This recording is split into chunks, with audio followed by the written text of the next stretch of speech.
No sabes lo que es el miedo si no te tocó nacer mujer. Como una historia de terror que siempre te toca leer. Pregúntale a tu hermana, a tu madre, a tu hija y te erizará la piel. 7000 años de otras que dieron sus vidas por este renacer. No sabes lo que es el miedo si no te tocó nacer mujer. Dije que no. Me miras a los ojos. Bienvenidas y bienvenidos nuevamente a este su programa Nacer Mujer. Estamos a escasas horas de las elecciones nacionales, las elecciones generales. Y bueno, en Nacer Mujer no queríamos quedar atrás y queríamos hacer un análisis no partidario, pero sí un análisis de los derechos de las mujeres y derechos de las diversidades a través de dos estudios muy importantes que se han hecho.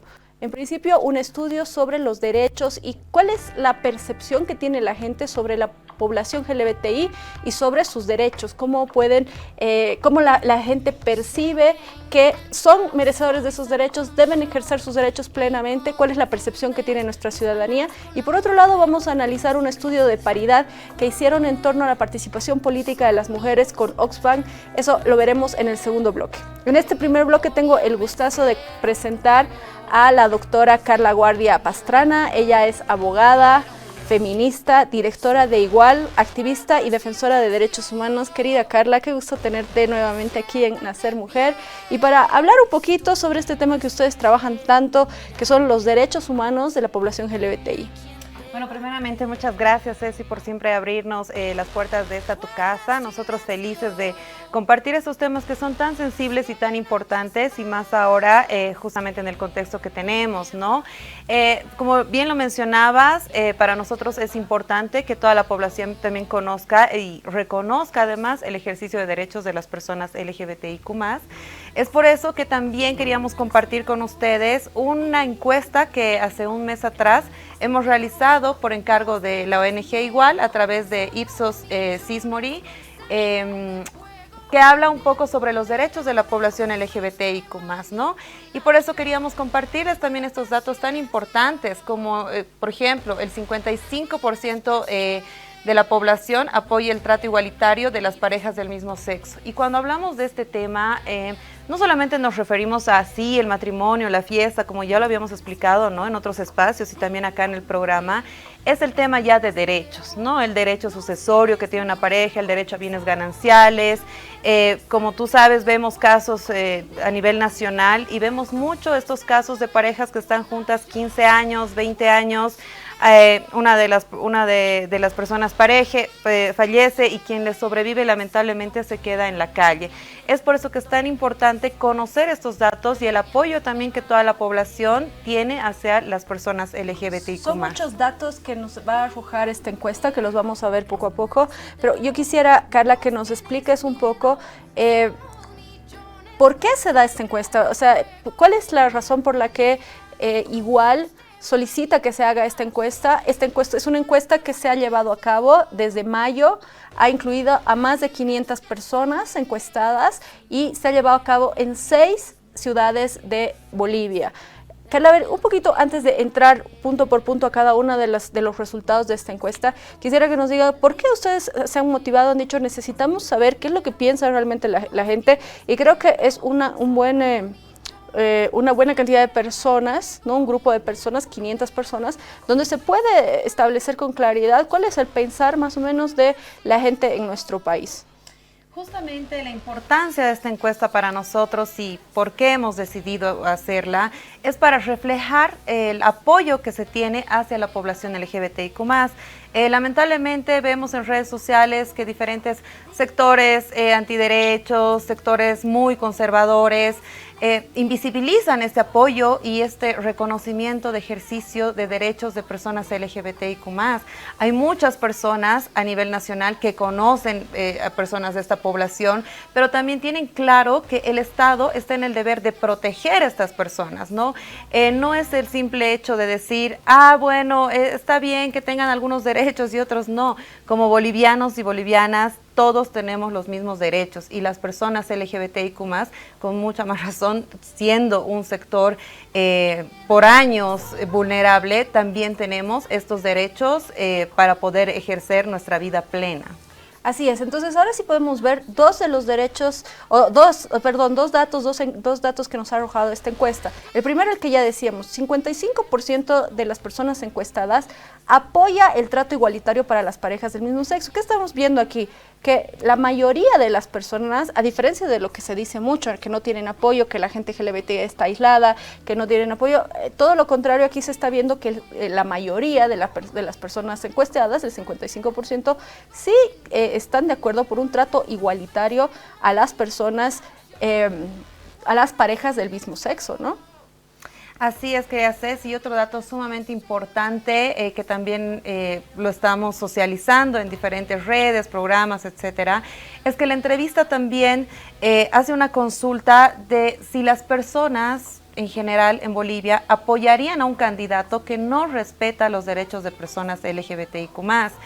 Y a esta pregunta tenemos que el 56% de la población entrevistada nos ha expresado que no apoyarían a cualquier candidato de cualquier partido, de cualquier, de cualquier partido que esté en contra de los derechos o no reconozca estos derechos.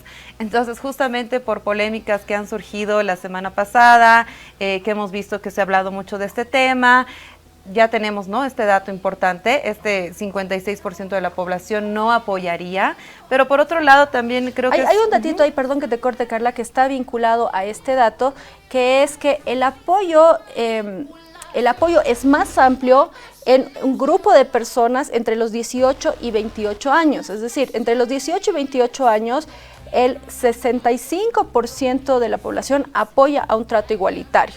Esto está en la imagen número 2, no sé si podemos verla, que va vinculado a el anterior, ¿no? O sea, en general, todas las personas en un 55% mayoritario, pero este apoyo crece en la gente más joven. ¿Qué vemos en esto? Que hay una generación nueva. Hay gente, los más jóvenes, que ya directamente no tienen ningún problema en que se ejerzan los derechos de la población LGBTI, tienen mente más abierta, están más informados sobre lo que realmente significa. Y bueno, este dato a mí me da mucha esperanza, ¿no? Así es. Y además tomando en cuenta que, como decías, se ha tomado la muestra en 6 ciudades, ¿no? A veces pensamos que una ciudad es más conservadora que la otra, o en alguna hay menos población LGBT que en la otra. No, no es así. Los jóvenes de 18 a 28 años han mostrado en todas estas ciudades que este apoyo es obviamente una muestra más grande que en comparación, ¿no?, a otras personas que han sido entrevistadas. Hay otro dato interesante que dice que el 48% de los bolivianos y las bolivianas conoce personalmente a una persona LGBT Q+. No, yo creo que es más este dato. Es más. A mí, sí. a mí me da la impresión que es mucho más. Yo no conozco a alguien que no conozca, es más, o sea, yo tengo muchísimos amigos y realmente me siento muy feliz de tener más bien muchas personas, muchas amigas y amigues que son de la población LGBTI. Yo creo que este datito puede ser un poco más grande, ¿no? Así es, pero también tenemos que tomar en cuenta justamente esa invisibilización que tenemos, ¿no? Como tú dices, todas las personas tenemos, ya sea una amistad, ya sea alguien en la familia, en el trabajo, que son personas de la población LGBTIQ+. Sin embargo, toda esta resistencia que se tiene, lamentablemente por estos comentarios que escuchamos en redes, etcétera, hacen que haya una invisibilización total de esta población. Tal vez por eso vemos que este dato es así viva. Bueno, de todas formas, 48 no es un dato bajo, es bastante alto. Y ahí yo te quería preguntar si tú tienes información, si hay alguna representación en todas las candidaturas. Aquí no estamos haciendo campaña, por si acaso, esta no es un programa para hacer campaña de ningún partido político, que haya representación LGBTI. Sin decirnos el partido, decirme si hay, no hay. Sí, comentarte que justamente hay cierto partido en el que ha invitado a una persona de la población trans a poder participar. Y bueno, nos sentimos felices por el espacio que tiene esta compañera. Sin embargo, también ahí vemos que... Pero es una de los 2000 puestos, 2080 creo que son todas las candidaturas que hay a nivel nacional. Sí, y bueno... Sí vemos que, bueno, si bien está la invitación, tampoco es que hay ese compromiso, ¿no? Que debería ser un compromiso más allá de como que invitar y poner a una persona que sea visible, representando, pero ya vemos planes de gobierno, ya vemos en propuestas, no está contemplada la población LGBTIQ+, y más que nada la población trans, quien es la más afectada en el ejercicio de sus derechos históricamente. Es decir, ahora se está luchando por el reconocimiento y ejercicio pleno de los derechos fundamentales de la población LGBTI, y dentro de estos derechos tenemos que tomar en cuenta que están los derechos políticos, que están también, está la necesidad de incorporar a la población LGBTI en el ejercicio pleno de todos los derechos, no solo como electores, sino también para que sean electos, ¿no? Eso yo creo que es una segunda etapa que tendríamos que empezar a profundizar. Hay otro dato importante, dice, la gran mayoría de los bolivianos, el 72%, cree que el reconocimiento del matrimonio entre parejas del mismo sexo no tendría ningún efecto en sus vidas. Es decir, a mí no me afecta en nada, que yo, digamos, soy heterosexual, que una persona homosexual pueda tener su pareja, pueda casarse. ¿En qué me afectaría a mí? En absolutamente nada. Carlita, a ver, explícanos aquí muy brevemente cuáles son las consecuencias de un matrimonio. ¿Qué es un matrimonio? Para que la gente entienda y pueda saber que a una persona no le afecta en nada la vida del otro. Sí, eso también es importante conocerlo, ¿no? Como pasa en las parejas heterosexuales, el matrimonio es un contrato de convivencia, para no entrar históricamente en esta figura. Sin embargo, como tú dices, no afecta a terceros, ¿no? Es más, incluso el reconocimiento que se tiene de esta pareja ante la sociedad, pero en el sentido de que involucra el ejercicio de otros derechos, ¿no? Como te lo decía al iniciar la entrevista, el derecho, por ejemplo, sucesorio, si mi pareja fallece, o sea, yo estoy en todo el derecho de poder heredarle. Si existe una operación quirúrgica de urgencia y de gravedad que le tienen que hacer a mi pareja, yo podría firmar como su esposa para poder que se lleve adelante esta operación. Y bienes gananciales también, ¿no? Si yo he convivido con mi pareja 15, 30 años, en algún momento decidimos separarnos, mi pareja tiene derecho a la mitad de conjuntamente hemos realizado durante todos estos años. Esto está establecido en la ley 603, ¿no? Y es así como funciona para las parejas heterosexuales. Son derechos y eso es lo que nos referimos, a este reconocimiento de derechos también para estas parejas, ¿no? Que son de dos mujeres o de dos hombres que tienen el pleno derecho. Lo que tenemos que entender es que el matrimonio, la unión libre, es un contrato civil, ¿no? No es un acto meramente religioso, ni es un acto de la moral de las personas. Es una acción, es un contrato civil que involucra a dos personas que han compartido sus vidas y que comparten sus vidas en el transcurso del tiempo, donde llegan a tener bienes, llegan a tener diferentes cosas que tienen que compartir. Yo conozco un caso muy triste, donde una pareja no ha podido decidir sobre la vida de la otra, no ha podido ser atendida en un hospital, porque necesariamente tenía que ser un pariente de primer grado, y obviamente tu pareja, tu esposo o esposa es una persona de primer grado y no ha podido decidir, y bueno, han habido consecuencias sobre esa decisión. Entonces, lo bueno es que 72% de la sociedad dice que se casen. A mí no me afecta, ¿no? Es un porcentaje muy alto, y es una buena noticia esto. Me parece muy bien. Nuestra sociedad está un poco creciendo en ese sentido. Perdón, sí. Sí, solamente para cerrar este tema, me parece sumamente importante. Hay bastantes comentarios en redes y bueno, en diferentes espacios donde dicen, no, el matrimonio está prohibido en Bolivia por la Constitución, bla, bla, bla.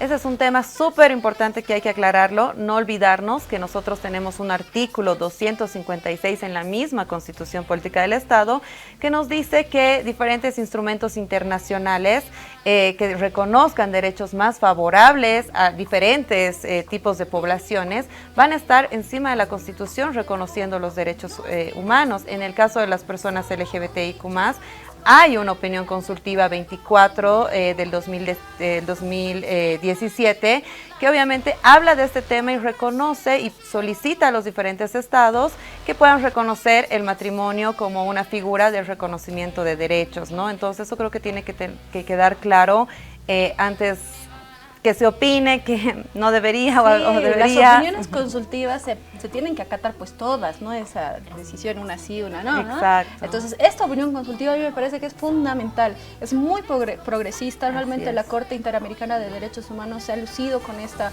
opinión consultiva porque va más allá, realmente ha dado un paso adelante y nos da una línea de trabajo, una línea de legislación y de generación de política pública a toda Latinoamérica, a todos los países que somos miembros del sistema interamericano. Entonces, esa opinión consultiva es muy importante tomarla en cuenta, pero además, nosotros, como tú decías, el artículo 156 de nuestra Constitución nos dice que nosotros tenemos que tener un régimen progresivo, un régimen que va a ir más allá incluso de la propia Constitución en cuanto al reconocimiento de derechos fundamentales. Y además tenemos un artículo 14 que reconoce y prohíbe la discriminación en razón de género, en razón de orientación sexual, en razón de identidad de género. Entonces, en base a este artículo, ya para mí sería suficiente, yo creo, pero bueno, tenemos además esta opinión consultiva, entonces hay un respaldo jurídico suficiente y abundante para que se implemente el matrimonio igualitario en nuestro país, ¿no? Así es.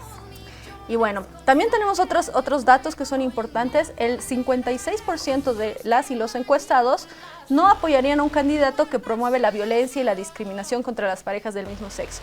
Esto es súper importante y yo creo que este dato les ha llegado a los y las candidatas en estas elecciones porque he visto que han cambiado un poco su discurso, han bajado su discurso en comparación con años anteriores. No vamos a mencionar a los candidatos, pero he visto que el discurso ha sido mucho más amplio.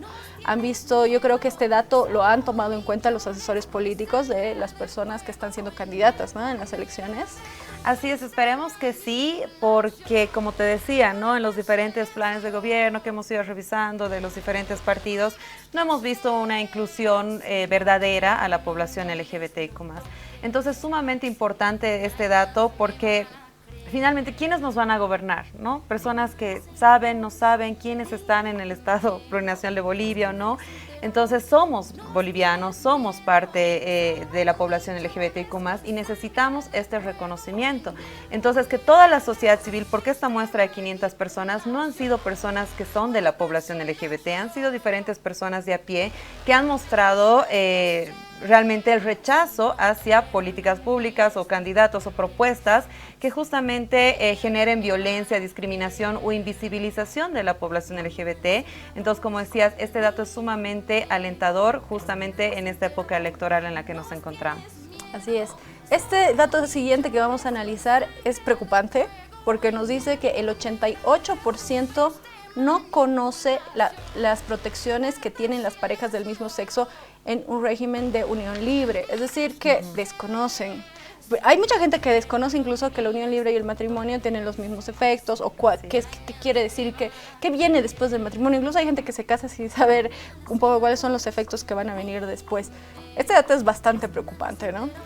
Sí, y bueno, también, pero es importante reflejarlo porque te comento en que en varios casos que hemos acompañado a las uniones libres, porque por cierto en Bolivia se puede hacer una unión libre entre personas del mismo sexo, lamentablemente los mismos funcionarios públicos de diferentes instancias, incluso en cajas de salud pública, cuando tú vas con tu unión libre te dicen no, en Bolivia no es legal el matrimonio. No estamos hablando de la legalidad del matrimonio, no, sino de una unión libre, de una resolución emitida por el Ceresi de unión libre, ¿no? Entonces hay bastante desconocimiento y bueno, no nos extraña que muchas personas de la muestra tal vez no conocen que ya hay esta figura. Sin embargo, tenemos que tomar en cuenta también que lo mismo pasa en parejas heterosexuales. Si bien en nuestras leyes nacionales, en nuestro Código de las Familias, nos dice que la unión libre tiene los mismos efectos que el matrimonio, ya a la hora de realizar diferentes trámites que uno tiene que hacer, etcétera, no tiene el mismo valor legal, ni desde la formalidad, ¿no? Y finalmente todos tenemos el derecho de poder escoger, yo voy a hacer mi unión libre por mis razones o mi matrimonio por otras razones, ¿no?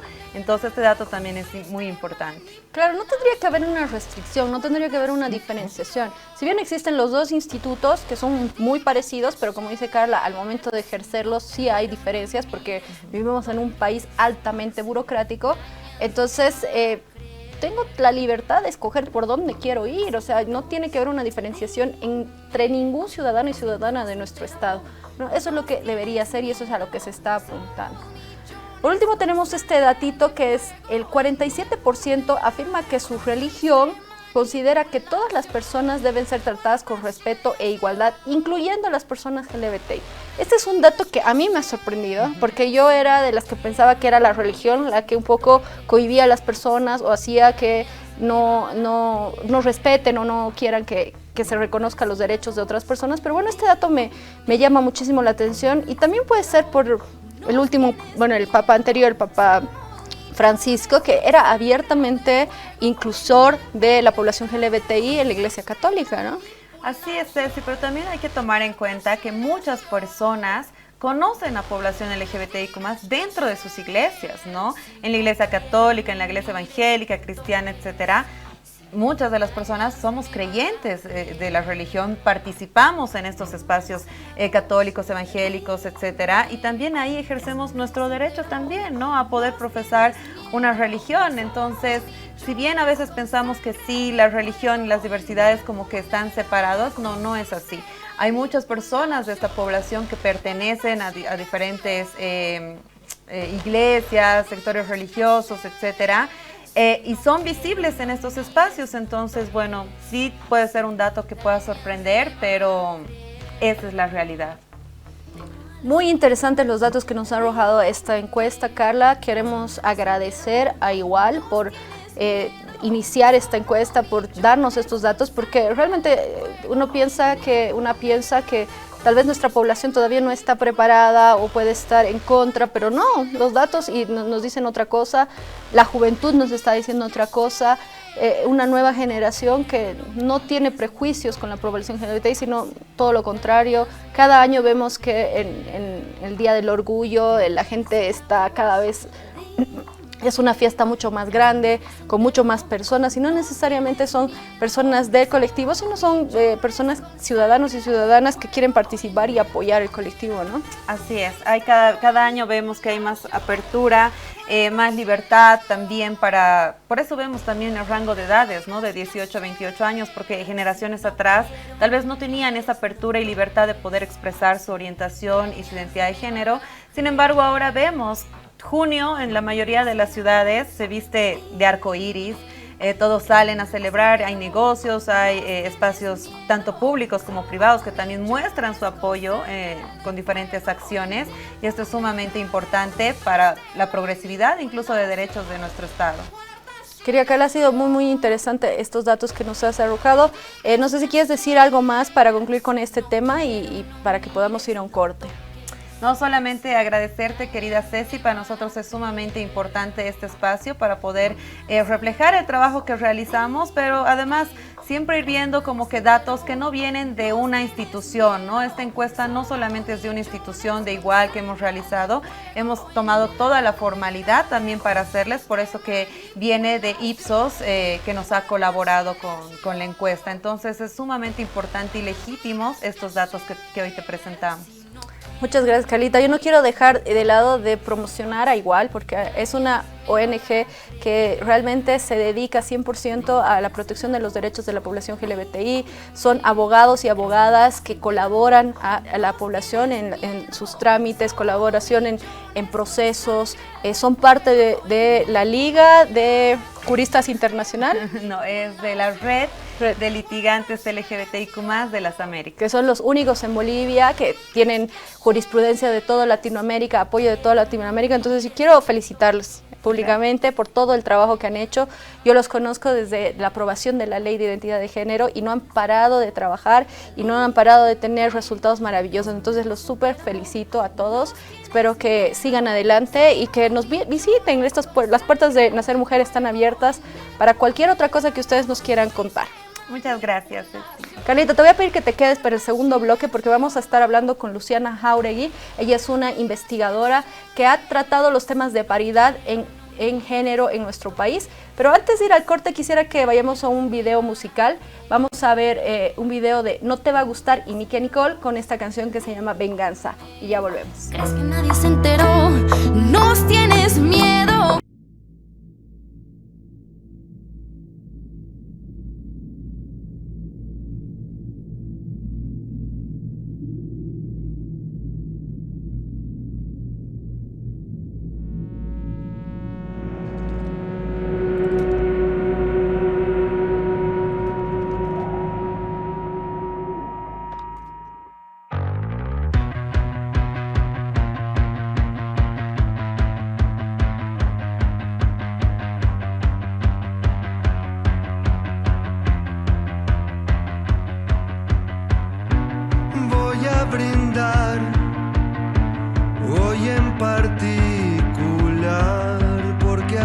estás mirándome otra vez.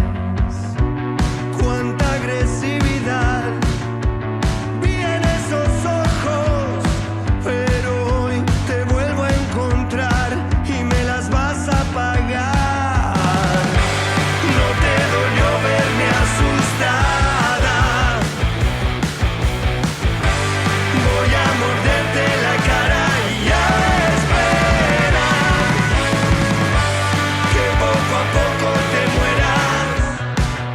Y ahora que no pidas ayuda, nadie te va a escuchar, así que ni lo intentes.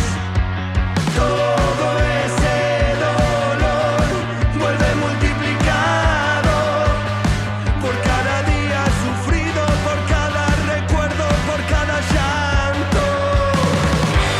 No te dolió verme asustada. Voy a morderte la cara y a esperar que poco a poco te mueras.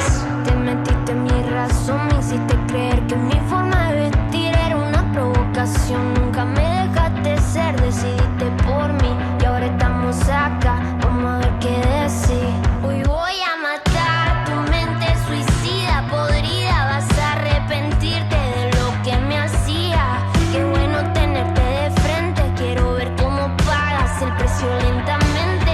Iban a encontrarme tirada en algún lado, iban a decir ok, entonces ¿qué le habrá pasado? ¿Qué habrá hecho? ¿Dónde estaba? ¿Cuándo fue que le pasó? Quizá todo esto ella misma lo provocó. Sabía lo que hacía, dónde iba y dónde estaba. ¿Te parece normal perseguirme en la madrugada? Esto es por mí y por todas. Quiero hacerte sentir lo que yo siento ahora. No te dolió verme asustada.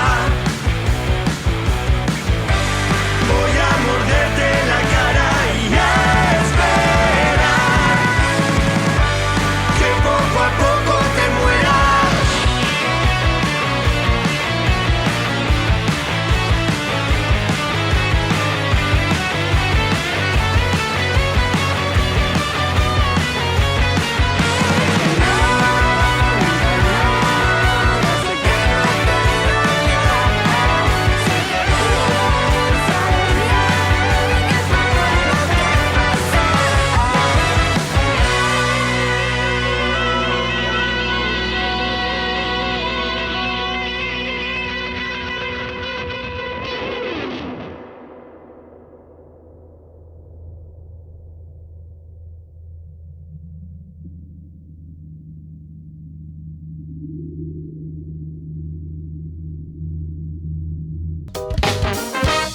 Ahora estás viendo Nacer Mujer.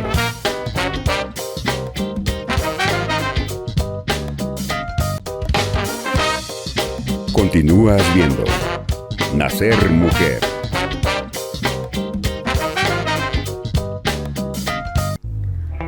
Volvemos al segundo bloque de Nacer Mujer. Estamos con Carla Guardia, que nos está acompañando en esta ocasión, y vamos a tener un contacto directo desde Cochabamba con Luciana Jáuregui. Luciana es socióloga de la Universidad de San Simón, magíster en Ciencias Políticas por la Flasco de Ecuador y candidata a doctora en Ciencias Políticas en la Universidad Autónoma de México. Ella es investigadora y ha trabajado una investigación súper interesante. Es coautora de la investigación Paridad en tiempos de crisis. Luciana, bienvenida a Nacer Mujer, qué gusto tenerte acá. Buenas tardes, Cecilia, para mí un gusto estar con ustedes y sobre todo para compartir los resultados de un trabajo tan imprescindible para este tiempo. Luciana, quisiera que nos comentes un poquito cuál ha sido el objetivo de hacer esta investigación. Ha sido una investigación muy importante. Nosotros hemos estado presentes en la presentación de este documento que ha tenido comentaristas internacionales, pero quisiera que nos cuentes cuál ha sido la motivación principal para elaborar este documento tan importante que hoy, en tiempos electorales, nos muestra cuál es la realidad de la participación política de las mujeres en todos los niveles en nuestro país. Bueno, inicialmente el trabajo estaba pensado para hacer un balance regular sobre la participación política de las mujeres, ¿no? O sea, la idea, por ejemplo, de Oxfam en general, que es la institución auspiciadora, era actualizar los datos que teníamos sobre la paridad. Ya unos años antes, Oxfam había publicado otro libro que se llama La paridad más allá de la paridad, y básicamente lo que queríamos era actualizar esa información, ¿no? Sin embargo, obviamente en el camino nos dimos cuenta que este no podía ser un informe regular, ¿no? Porque las condiciones habían cambiado completamente respecto al contexto anterior, ¿no?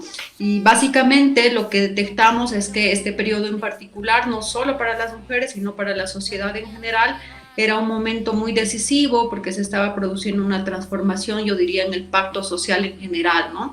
El problema es que nos dimos cuenta que estas transformaciones respecto a la economía, a la política, a las instituciones, a la cultura, etcétera, estaba impugnando e interpelando directamente los derechos de las mujeres, ¿no? Y a partir de eso reestructuramos un poco nuestro problema para entender precisamente cómo estaba cambiando la participación política de las mujeres en tiempos de crisis, ¿no? Estoy pensando, por ejemplo, en un escenario de completa desinstitucionalización del Estado, de una crisis económica galopante y al mismo tiempo de una suerte de polarización y fragmentación de las fuerzas políticas que curiosamente tienen a las mujeres como su principal foco sobre el que caen todas las consecuencias, ¿no? Entonces, básicamente lo que hicimos es identificar qué había cambiado y qué no, y gran parte de los aportes diagnostican que no nos equivocamos y que efectivamente hoy es un momento muy adverso para las mujeres. Qué interesante esta perspectiva de este informe. Yo quiero lanzar algunos datos que hemos podido encontrar en el informe. Por ejemplo, hacen un análisis del histórico, de la evolución histórica de la participación política de las mujeres en la Asamblea Legislativa, en el Congreso Nacional, desde 1982. Y bueno, hemos visto que efectivamente ha habido un crecimiento importante, pero también vemos que la participación política histórica más adelante, digamos, en las alcaldías es bajísimo, ¿no? En la siguiente imagen podemos ver que en los ámbitos ejecutivos realmente no ha habido un incremento en la participación política de las mujeres, sí en los legislativos, y esto se debe por la normativa que tenemos, ¿no? ¿O cómo ustedes lo han analizado, Luciana?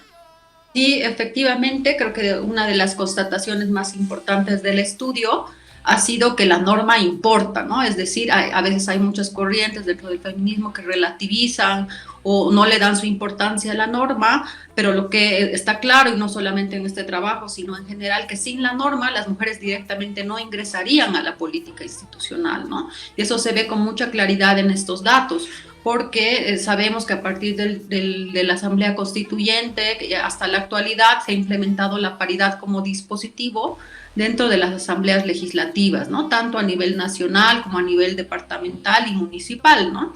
Eso ha generado indudablemente un cambio, yo diría, radical. Si uno revisa los datos antes de la Asamblea Constituyente, las mujeres apenas llegaban al 30% por el efecto de la cuota, ¿no? Es recién con la paridad que las mujeres pasan el 50%, inclusive en algunos momentos, ¿no?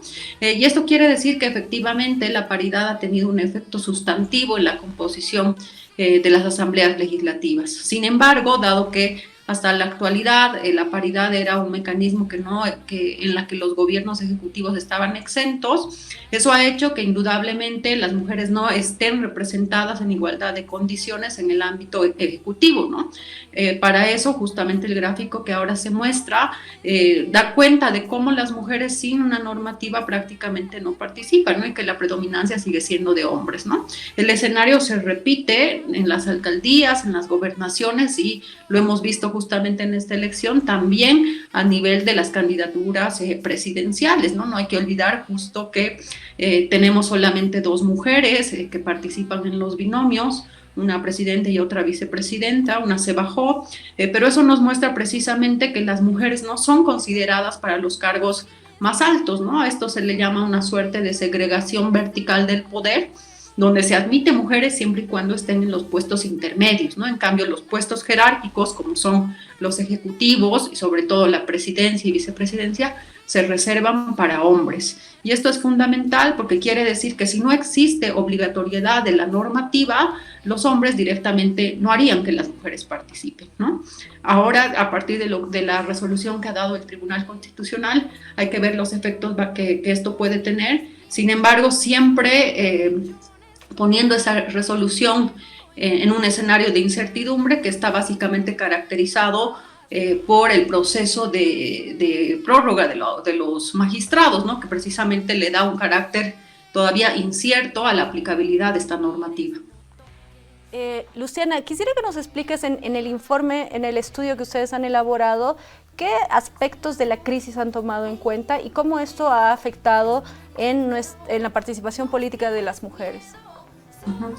Sí, efectivamente, de inicio yo creo que el informe ha tratado de ser un poco más ambicioso que los informes tradicionales, porque nos interesaba pensar a la participación de las mujeres o a la paridad en general, no solo desde la representación, ¿no? Es decir, desde cuántas mujeres entran al legislativo, sino de una manera mucho más integral, ¿no? Si uno revisa el informe, hemos tenido 3 categorías como eje. Una es la representación, que es justo esto de cuántas se incorporan, pero al mismo tiempo el reconocimiento, es decir, que si las mujeres entran en condiciones iguales de estatus, y también de redistribución, es decir, si tienen recursos económicos y hay una distribución igualitaria del trabajo al momento de acceder y hacer política, ¿no? En ese marco hemos identificado algunas cuestiones interesantes, ¿no? Y yo rescataría, por ejemplo, que en términos institucionales todo este proceso de desinstitucionalización del Estado ha tenido efectos concretos en la participación de las mujeres, ¿no? El primero de ellos, por ejemplo, ha sido la judicialización de la paridad, ¿no? Es decir, que la normativa ha sido instrumentalizada en estas disputas electorales masculinas que han relativizado un poco el discurso de las mujeres y que han puesto, si se quiere, mayor incertidumbre sobre la aplicación de la normativa, ¿no? A esto se suma, por ejemplo, la desinstitucionalización de los partidos, que ha hecho a las mujeres más vulnerables a los pactos patriarcales de los varones, ¿no? Porque hay menos instituciones, menos mecanismos dentro de los partidos, por tanto los hombres tienen más discrecionalidad, ¿no?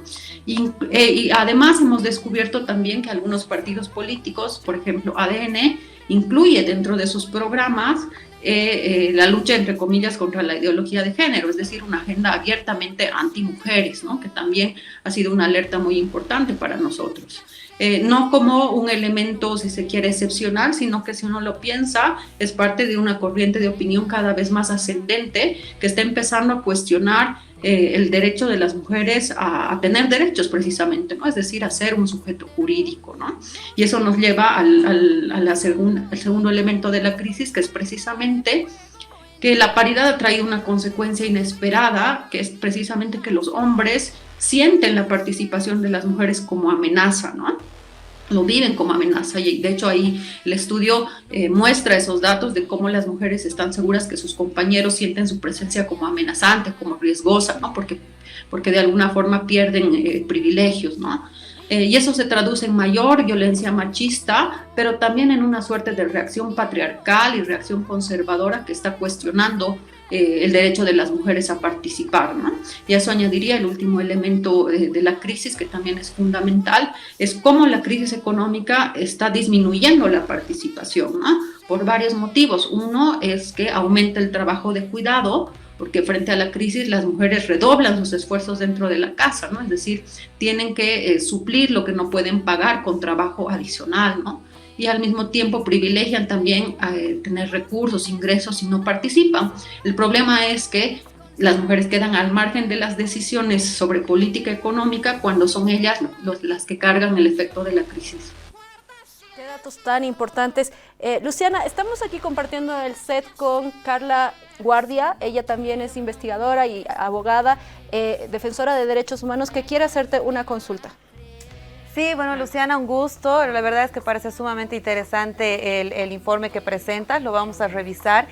Lo que sí, ya que has hablado del tema justamente de ideología de género, yo quería consultarte si en este informe, porque sería muy importante para el trabajo que realizamos, se ha incluido también el tema de las mujeres lesbianas y las mujeres trans, ¿no?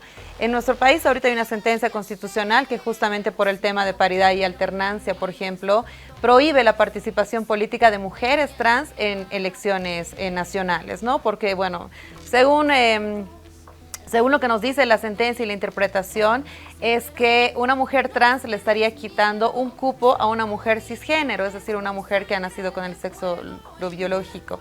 Entonces sería sumamente interesante también poder ver en este informe, reflejar datos justamente sobre esta participación política.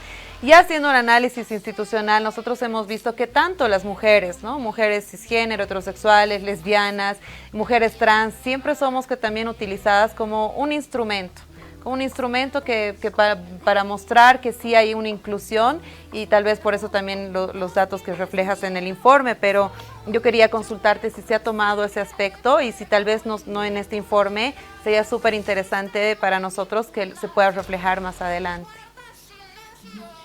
No, lamentablemente no ha sido un elemento estructurador del informe, pero sin duda dentro de la recolección de datos ha salido este elemento en el sentido en que siempre la vida sexual de las mujeres, y sobre todo si tienen una identidad o una preferencia sexual distinta, es objeto de controversia y por lo tanto todavía de mayor devaluación en términos de estatus, ¿no? Sin embargo, justamente a partir de los propios proyectos de Oxfam con formación de mujeres y alianzas con colectivos trans, se ha podido identificar claramente que ya existe una demanda cada vez más pública, ¿no? de los colectivos LGTBQ+, de plantear este problema de la paridad, ¿no? Y todavía para la sociedad parece ser un poco nuevo, pero creo que se descubre y se devela con mucha claridad que todavía el sistema de la paridad de género se basa en una, en una división dicotómica, ¿no? Del género, para empezar, heteronormativa también, por supuesto, y que esa es una limitación muy grande, ¿no? Porque todavía la norma prevé y sigue pensando a la mujer en términos biológicos, ¿no? Que es una de las críticas más importantes que ha hecho el feminismo para deconstruir el sistema patriarcal, ¿no? Sin embargo, todavía yo creo que existen muchas limitaciones, tanto para posicionar el tema y para democratizar la normativa en sí misma, como también para nosotros los que investigamos, etcétera, para incorporar este elemento como un elemento permeable y transversal a toda la problemática de la paridad, ¿no? Yo creo que sí, que la constatación es inminente de que la paridad mantiene todavía un paradigma heteronormativo, ¿no? Yo creo que eso es clave y creo que es una tarea y un desafío muy grande a futuro, ¿no? Y claro, luego planteabas otro problema, que es el problema de cómo, si la mayor presencia de mujeres traduce o no en mayores políticas en favor de las mujeres, ¿no? Y el estudio sí trabaja eso relativamente, y sobre todo un hallazgo interesante es que evidentemente no hay una agenda completamente programática de las mujeres, pero sí hemos podido descubrir que a partir de su propia práctica política, las mujeres introducen, digamos, casi de contrabando, problemáticas que antes eran consideradas problemas del ámbito privado, ¿no? Estoy pensando, por ejemplo, en la salud sexual, estoy pensando también en el trabajo de cuidado, ¿no? Porque ellas mismas en su práctica como legisladoras o como mujeres políticas se dan cuenta que en el fondo el modelo de ciudadanía es un modelo androcéntrico que está pensado para un individuo cuyo cuidado ya está resuelto, ¿no? En cambio, las mujeres tienen que cuidar, se desdoblan en las dos funciones, inclusive en la propia Asamblea Legislativa, ¿no? Las mujeres siguen resolviendo los problemas de su casa, etcétera, sin tener condiciones para eso, y eso les ha, si se quiere, despertado a ellas mismas la iniciativa de ampliar el campo de lo que se considera político, ¿no? Yo lo pondría como tensionar las fronteras de lo público y privado, ¿no? ¿Qué es público, qué es privado? Ellas están cuestionando eso, ¿no? Ahora es claro que las mujeres, como cualquier otro sujeto político, tienen sus tensiones, sus contradicciones, a veces coexisten con valores conservadores, etcétera, ¿no? Eso es evidente, pero eso nos habla de que el campo político se ha ido transformando poco a poco con la presencia de las mujeres, pero que también hay un desafío más grande para sustantivizar la paridad, ¿no? Es decir, que no sea solo la normativa, sino que eso se traduzca en una democratización más estructural, si se quiere, de la política. Luciana, yo creo que esto que tú dices es fundamental, porque la paridad a veces la vemos en números, en leyes simplemente, y creemos que hemos conquistado esos sectores con ponernos en las leyes y tener estos derechos que sí son importantes, pero se ven realmente conseguidos estos derechos cuando las mujeres ejercemos la política, y como tú bien dices, las mujeres cuando están en ejercicio de decisión deciden diferente que los hombres. La forma de hacer política pública de las mujeres es totalmente diferente a la de los hombres, por eso es tan tan grande la importancia de que estos sectores donde se genera política pública, donde se toman decisiones, existan cupos, existan mujeres donde tengan las decisiones, porque son las que conocen la economía popular, son las que conocen la economía familiar y transmiten de otra forma las necesidades de nuestra sociedad. Entonces, ese es uno de los temas, yo creo que el tema fundamental. ¿Por qué la necesidad de que exista paridad en nuestras diferentes organizaciones, en nuestras diferentes instituciones públicas? Quisiera que veamos un datito más sobre el estudio que nos habla sobre la participación de las mujeres en las organizaciones sociales. Este dato nos ha mostrado que todavía es muy baja la participación de las mujeres en los lugares de toma de decisión, ¿no? En las organizaciones sociales lo propio, y vemos que están más las mujeres en lugares donde ahí vemos el 50% en cargos donde se toman, o cargos normales que no sean toma de decisión, está el 50%, pero los cargos de toma de decisión no llegan ni al 10%, el 9%, ¿no? Entonces, esto refleja un poco cómo se estructura la política en nuestro país, ¿no?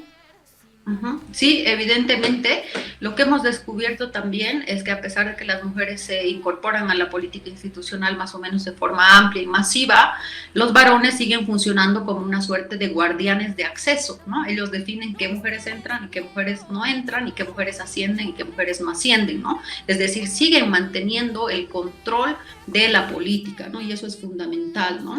Esto hace que las mujeres, que solamente pocas mujeres que mantienen una suerte de relación tácticas con los varones se incorporen a los cargos directivos, ¿no? Y tiene un efecto concreto, como tú muestras en el gráfico, en que en las organizaciones políticas básicamente no existen mujeres en los cargos directivos, salvo en un caso, ¿no? Que es Unidad Nacional, pero es un caso excepcional, y después las mujeres están solamente en cargos intermedios o en cargos bajos, ¿no? Lo que demuestra básicamente que las cúpulas partidarias están controladas por hombres. A esto se suma, y eso es algo que también hemos puesto en el informe, que este problema de la paridad ni siquiera ha permeado a las organizaciones civiles, ¿no? Porque aquí estamos pensando solamente en términos de partido, pero si nos ponemos a pensar, por ejemplo, en las asociaciones empresariales, en las organizaciones sociales, sindicatos, gremios de profesionales, entre otras, ahí vamos a descubrir que la paridad no ha llegado a la sociedad civil, ¿no? Y esto es muy importante porque a veces los partidos, que se supone que de alguna forma intermedian entre la sociedad civil y la política, cuando tratan de vincularse a organizaciones de la sociedad civil, estas no pueden darles nombres de mujeres, ¿no? Precisamente porque ahí no se ha producido el fenómeno de la paridad, ¿no? Lo que nos muestra que la paridad no puede ser un mecanismo reducido a la política institucional y a los partidos, ¿no? Sino que verdaderamente tiene que haber una democratización al nivel de la sociedad, ¿no? Ahí un poco uno de los desafíos iniciales justamente era si había condiciones, por ejemplo, para ampliar, ¿no? Una segunda ola de reformas más ambiciosa que pueda trascender inclusive estas fronteras, ¿no? Lamentablemente, justamente por ese escenario de crisis, nos hemos encontrado más bien con un resultado adverso, porque en los hechos lo que está, y bueno, ustedes mismas lo han debido ver en las noticias y en todo lado, es que más bien está germinando una corriente política que está cuestionando, ¿no? Que las mujeres tengan derechos, ¿no? Es decir, nosotras que queríamos avanzar un poco más, pero en este punto parece que vamos a tener que defender lo conquistado, ¿no? Porque hay segmentos de la sociedad que siguen viendo que la normativa, las políticas afirmativas son, entre comillas, privilegios de las mujeres, ¿no? Así lo viven gran parte de los sectores conservadores, varones, etcétera, y creo que el trabajo ahí es justamente generar una suerte de alianza transversal entre las mujeres para defender los derechos conquistados, ¿no? Yo creo que ese es el primer desafío en la actualidad, y por supuesto de ahí a tener ambiciones políticas más grandes. Los datos que nos da este estudio son tareas pendientes porque no ha cambiado en estas elecciones que se aproximan. Los datos son muy reveladores y vemos que la paridad y la participación política de las mujeres no ha aumentado, no ha crecido, sino se ha mantenido, y más bien estamos en una etapa de crisis. Tenemos una última diapositiva que es el efecto de la crisis en la participación política, que es lo que tú nos explicabas más adelante, ¿no? La pregunta que se les decía es: ¿cuál cree que es el principal efecto de la crisis, ¿no? Y ahí vemos cuáles han sido los mayores datos que han mostrado la crisis. Efectivamente, la economía es lo que más ha llamado la atención a la ciudadanía que ha sido encuestada. Contanos un poquito cómo han hecho esto, han relevado estos datos y estos resultados que estamos viendo en pantallas.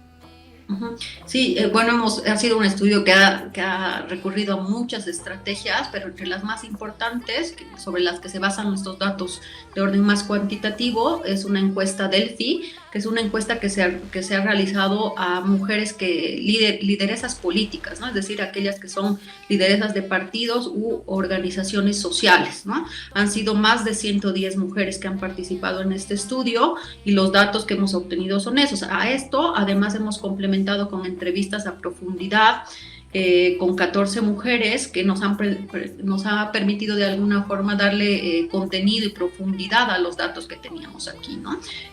Para mí ha sido bastante revelador, además bastante conmovedor las entrevistas que hemos hecho, porque precisamente las mujeres ya sienten en su vida cotidiana cómo la crisis está afectando, bueno, su vida en general, pero su participación en particular, ¿no? La forma en que al final tienen que terminar decidiendo entre la política y su familia, o la política y tener recursos, ¿no? Que es algo que no les pasa necesariamente a los varones, ¿no? Y también tienen una insatisfacción muy grande sobre cómo está funcionando la democracia, ¿no? Que son otros datos que muestra el estudio, ¿no? Y en todos los niveles, ¿no? Tanto con sus sindicatos, tanto con sus partidos como el Estado. ¿Y por qué, no? Y eso es porque las mujeres están muy preocupadas por la economía en su vida cotidiana, ¿no? Es de resolver su día a día, y sin embargo la política institucional, la gran política, si quieren, se desenvuelve sobre otro tipo de dinámicas, ¿no? Que no conectan de manera concreta con su realidad, ¿no? Entonces las mujeres sienten una profunda desconexión con lo que pasa a nivel público y respecto a lo que pasa en su vida cotidiana, ¿no? Entonces eso nos está mostrando que la crisis es verdaderamente profunda, que tiene una dimensión cultural, institucional y económica, y que está pegando fuertemente en las mujeres, ¿no? Y con efectos, yo diría, multiplicadores, ¿no? Porque la crisis no solo agudiza las condiciones de participación, sino que profundiza otras, como por ejemplo, aumenta la violencia machista, ¿no? Hay sobre todo mayores restricciones a nivel institucional, no hay recursos para pagar la justicia en casos de acoso y violencia política, ¿no? Es decir, hay una serie de efectos multiplicadores de la crisis que nos demuestra que efectivamente la paridad actualmente ya no puede darse como un hecho ya consolidado, porque estamos en un escenario adverso, ¿no? Entonces creo que la atención es precisamente cómo apuntalar para que los derechos no tengan un carácter regresivo, ¿no? Luciana, quiero agradecerte profundamente, primero por estar aquí con nosotras en Nacer Mujer, pero también por haber hecho este estudio, porque realmente este estudio, y bueno, a Oxfam también y a toda la cooperación que ha sido pertinente para llevar adelante este estudio, porque nos muestra el punto de partida, dónde estamos y hacia dónde tenemos que ir en la lucha por la participación política de las mujeres, y en este momento de crisis, cómo se ha agudizado esta necesidad de participación política en igualdad de condiciones, lo que vemos que cada vez la brecha, en vez de acortarse, se está abriendo. Luciana, muchísimas gracias, ha sido un gusto, y te comprometo para que la próxima vez que vengas por La Paz pases por nuestro canal y podamos tener una entrevista directa contigo, porque sabemos que hay muchos temas más que tú nos puedes explicar y puedes también desarrollar con nosotros. Ha sido un gustazo, te mando un saludo desde La Paz, Luciana, muchísimas gracias. No, al contrario, solamente mencionar que el trabajo es un estudio implementado por Oxfam y en coautoría con José Luis Exeni, así que hemos querido poner ahí nuestro granito de arena, y también te agradezco mucho a ti, Cecilia, y a todo el programa por darnos el espacio, así que con mucho gusto estoy por ahí cuando esté en La Paz. Un saludo a la distancia. Muchas gracias. Hemos estado con Luciana Jáuregui. Ella es coautora de este estudio de paridad en tiempos de crisis, que realmente es un documento maravilloso, muy interesante, que tenemos que leerlo y releerlo para ver hacia dónde vamos, dónde estamos. Estamos empezando un nuevo ciclo electoral, un nuevo ciclo político, y bueno, tenemos muchos retos como mujeres, como activistas, como profesionales, porque creo que la lucha no solamente se hace desde el gobierno, sino se tiene que hacer desde todas las esferas de nuestra sociedad. Querida Carla, ha sido un gusto tenerte acá, como siempre. Espero que hayas disfrutado el programa y que nos vengas a visitar pronto. Claro que sí, Ceci, gracias a ti. Y bueno, pronto vamos a estar con más noticias, seguramente después ya de estas semanas. para comentar en qué estamos y seguir resistiendo, como lo decía también la compañera de Cochabamba. Te voy a comprometer para que nos vengas a visitar, Carla, Segurísimo. y podamos comentar otros temas que son importantísimos. Ha sido un gusto estar con todas y todos ustedes. Nos vemos la próxima semana aquí en Avia Yala Televisión en su programa Nacer Mujer. En el funeral de tu triste manipulación, guarda silencio. No sabes lo que es el miedo si no te tocó nacer mujer. Como una historia